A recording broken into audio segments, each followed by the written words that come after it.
Guys, I want to believe I am the only Nigeria in the whole wide world that Thief Tinubu Pablo Escobar can never take unaware.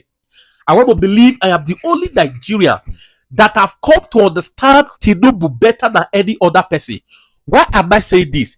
Of recent, I've made videos and I said that the so-called purported meeting that was held at Vila, where Governor of Rivers State Fubara was meant to sign that letter. I did say he was meant to sign that letter under duress. Guys, now I want to show you a video where a PDP shifter, a strong supporter of Fubara that accompanied Fubara to the meeting. The guy said it was not a meeting. He said they invited them to give them directives of Tinubu. This guy revealed how Tinubu threatened them. He said Fubara sign this letter now. They don't meet, sign this letter now or we go buy you. Nothing they happen. I am the president of Nigeria. Sign this letter now because the consequences don't go face up. Guys, I am not telling you what I read in the paper. I want to show you the video so that you hear from the horse's mouth. I can assure you this video will be the best political news, best video you have ever watched on Facebook this year. Please, one thing you can do to help my page now, to help push this kind of video far, is to like it and share it in all the platforms you belong, or your timeline, or your status. Right now, before you watch this video, share it. If you watch this video to the end, if you watch this video, you don't watch it to the end, you are the enemy of Nigeria. If you watch this video and you don't share it, you are a confirmed enemy of Nigeria. Know that. Of Rivers State. I'm an elder statesman in Rivers State, and I've been in and out of government. In a bid to answering your question, I think it's more important because I've had a lot of comments, and every person that has commented has always been on the why question. Why will Sim sign that kind of document? Why didn't he run away? Why did he not reject it? Why would the president present that kind of in a meeting? Why did Odele not reject it? Why? And I think that is not the best at this time. What is most appropriate is what happened. And that's what I want to address. What happened? Actually, the understanding, and I'm saying it from the primary point of view that I'm a participant in that purported meeting. I was there, so I'm a witness. So what I say is primary, not secondary. We are invited for a meeting, but that was not a meeting, because a meeting means opinion will be sought. There will be discussion between both parties, and resolutions will be reached. But that is not what happened. What happened is that Mr. President walked in with a written resolution, addressed us, and declared that what he has in his hand is a presidential proclamation, a presidential directive, and at the point withdraw and emphasize the fact that he is the president of the Federal Republic of Nigeria. Therefore, he can whip, and anybody who tends to say no to what he's saying, it has consequence. That is not democratic. That, in a simple layman word, is a threat. He wrote the resolution, but refused to read the resolution. Handed the resolution to Dr. Odele to read and interject. And each time he interjects, it comes with a subtle, polite, smiling insult. And thereafter, he asked the governor to speak. Now let's get it very clear. If you are in the position of the governor, what will you do? Get up and go? Say no to Mr. President with that kind of subtle but energetic threat? Realizing that back home you are fighting an internal aggression and division. If you are in this position, will you want to attract another external fight? The answer is no. So you see that our governor is very intelligent. Very humble, but very intelligent. Not just intelligent, but committed to the value of governance. At that point, I do not expect, Mr. President, and I'm not judgmental about it.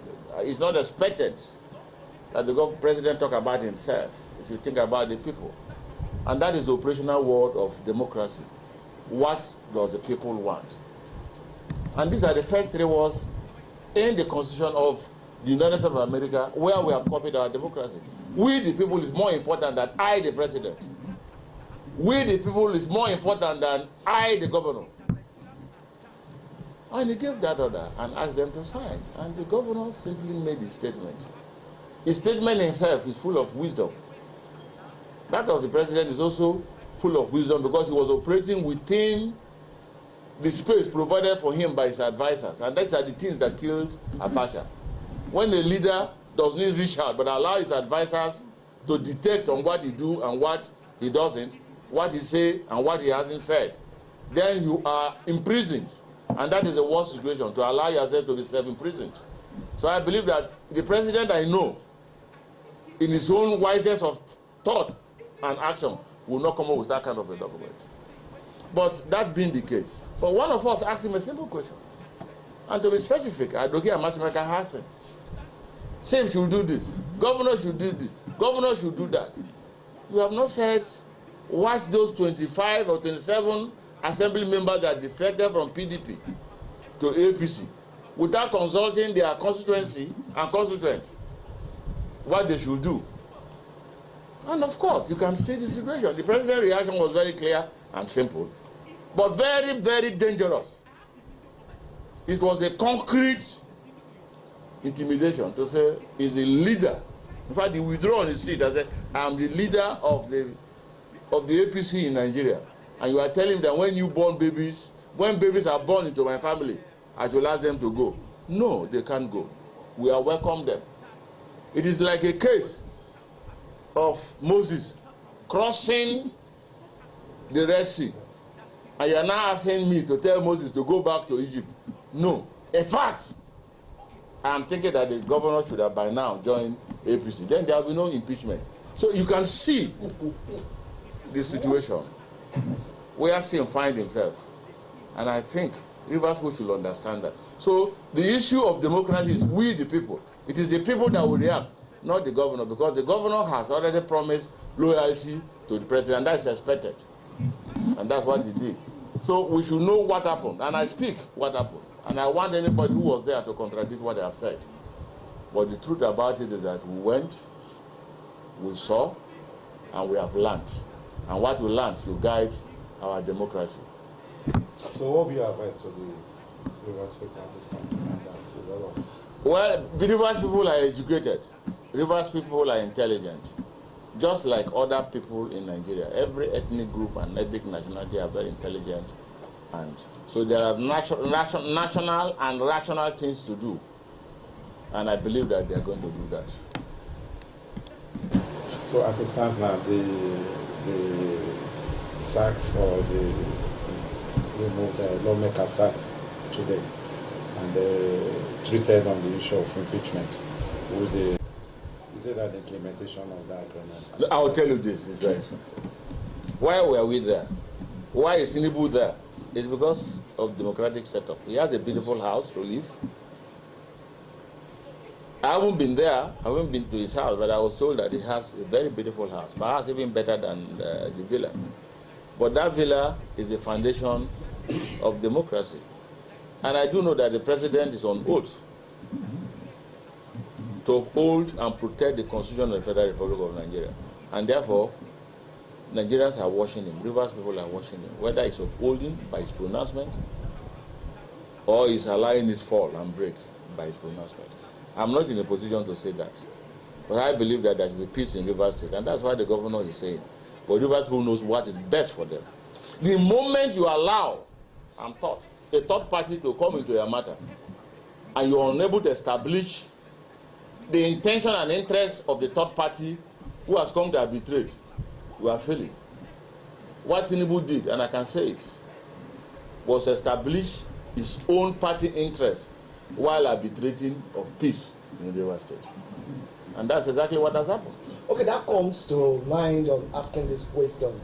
What's now the next move of your party, the PDP, which is now minority in Rivers State, is no longer majority.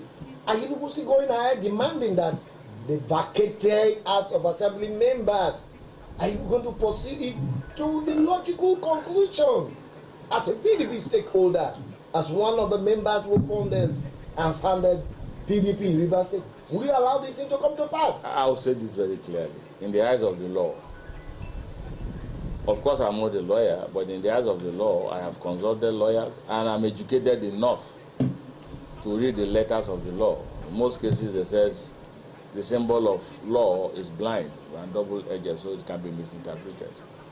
Rivers State is still, PDP is still majority in Rivers State House of Assembly.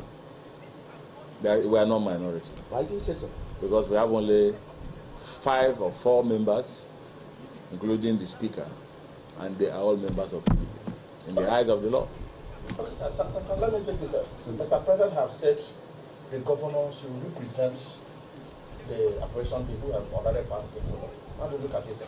The law is never made retroactively. No. Laws are made proactively. So it's there. It's there. I mean, that's why I said the president swore to an oath to uphold, not to destroy the constitution.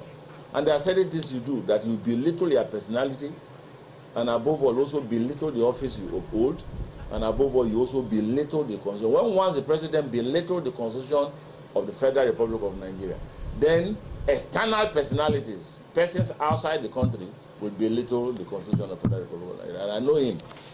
I'm not close to him, but I'm one of those who read a lot about him. Thank you. I know that he will not belittle the constitution of knowingly. By now, I'm sure by now,